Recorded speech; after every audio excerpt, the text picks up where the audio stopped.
Bonjour à tous et bienvenue sur la chaîne Autoréno. Aujourd'hui nous sommes le lundi 10 décembre 2018 et je vous fais un petit point travaux sur les avancées des dernières semaines.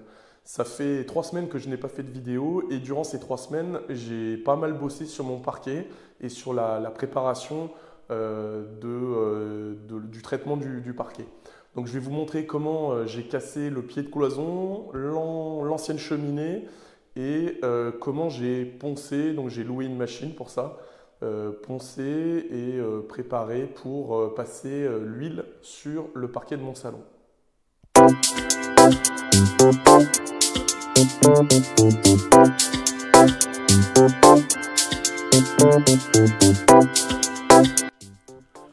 J'ai commencé par la démolition du pied de cloison, donc c'était 2 pièces à l'origine, et ils avaient comblé avec une sorte de chape entre les deux parties, en recouvrant même le parquet. J'ai eu beaucoup de mal, et c'était dans la vidéo précédente. C'était le moment où j'enlevais donc le ciment du parquet, j'ai eu pas mal de mal. Donc là, on voit le début de la démolition de la chape, qui est à l'endroit où il y avait l'ancienne cheminée. Donc au perforateur, en faisant attention de ne pas casser, abîmer le bois qui se trouve autour. J'ai eu pas mal de mal, bon, ça a été un boulot assez laborieux, enfin c'est pas très rigolo je dois dire, mais bon. J'ai sorti une vingtaine de seaux de maçon, de gravats, ça faisait pas mal de gravats. Là, on voit l'avancement. On voit aussi le long de la cloison en placo, la rainure que j'ai fait à l'aide de ma disqueuse. Alors, je vais autant vous dire que il y avait de la fumée partout dans la pièce, dans la maison. C'était l'enfer. J'ai essayé l'outil oscillant, l'outil multifonction, mais ça n'a pas fait l'affaire. C'est pas assez puissant pour couper une chape. En tout cas, le mien n'est pas assez puissant. Là, on voit avec ma règle et mon équerre à combinaison comment j'ai vérifié que j'entaillais pas trop la chape parce que à l'origine, je voulais en enlever qu'une partie.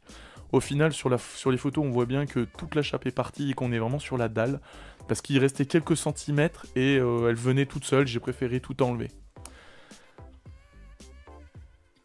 J'ai longtemps hésité entre une chape, recouler une chape, donc avec un mortier, avec du ciment, du sable, tout ça, et faire un ragréage. Et finalement, j'ai opté pour le ragréage, qui me semblait beaucoup plus facile de mise en œuvre et beaucoup plus facile aussi physiquement.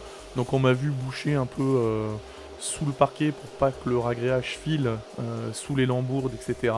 Donc j'ai bien bouché avec du papier, j'ai bien nettoyé à l'aspirateur pour pas qu'il y ait de grains. Et j'applique le primaire d'accroche qui m'a été vendu avec le ragréage.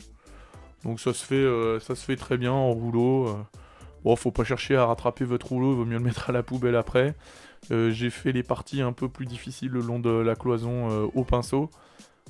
Voilà, c'était un ragréage Weber qui m'a été vendu par mon fournisseur .p.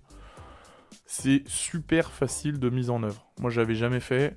J'ai fait ça dans ma poubelle, je l'ai bien nettoyé, elle était bien propre. J'ai versé 5 litres 5 d'eau dans la poubelle, j'ai versé mon sac de ragréage, j'ai utilisé mon mélangeur, aucun souci. Voilà, un peu de mélange, après il y a un temps de repos, et puis après ben, c'est parti, on verse dans la... Vous voyez qu'il y a des bugs, je suis désolé, il y a des bugs dans mon logiciel.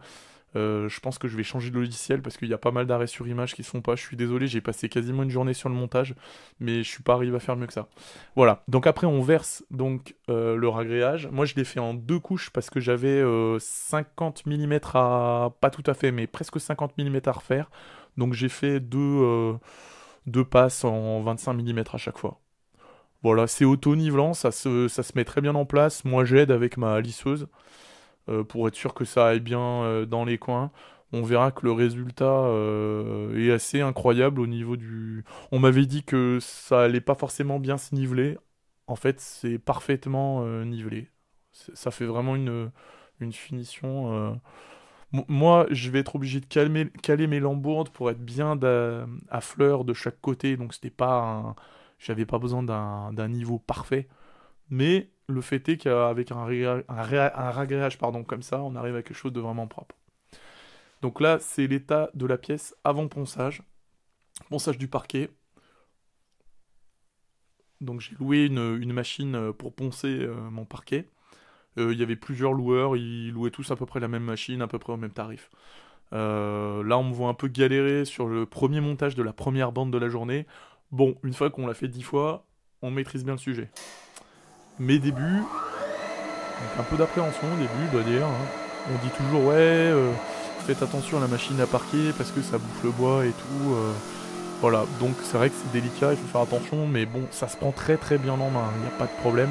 Il faut vraiment être en mouvement quand on baisse la machine et que le papier vient en contact avec le sol. Voilà, c'est le seul truc.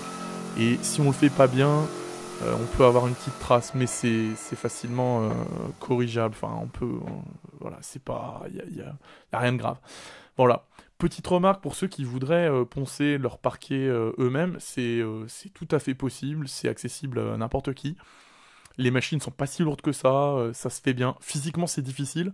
Cette journée-là, j'ai poncé 8h30 sur la journée de ponçage, ça fait vraiment...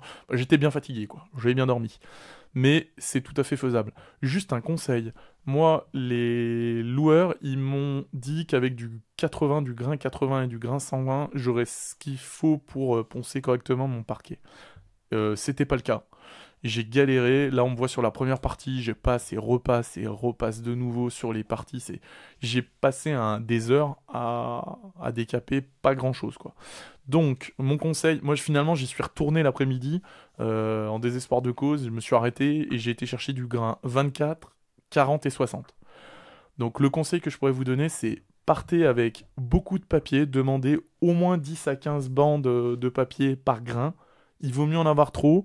Il vous facture en fait le papier que vous utilisez, le papier que vous ramenez et que vous n'avez pas utilisé, il ne l'est pas facturé. Donc n'hésitez pas à demander pas mal de papier et surtout dans tous les grains.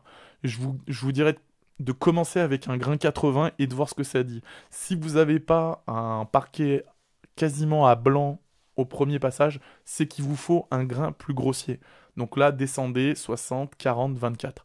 Dans mon cas, j'ai vraiment eu besoin du 24. C'est ce qui m'a permis de vraiment poncer à nu mon parquet. Et si j'avais pas eu ça, ça aurait pas été bon.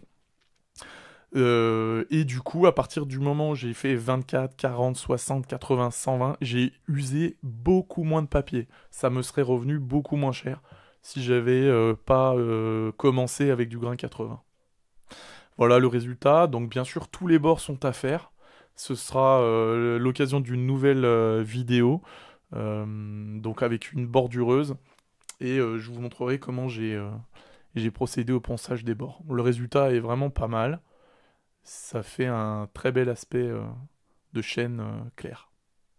À bientôt pour une nouvelle vidéo sur Autoreno.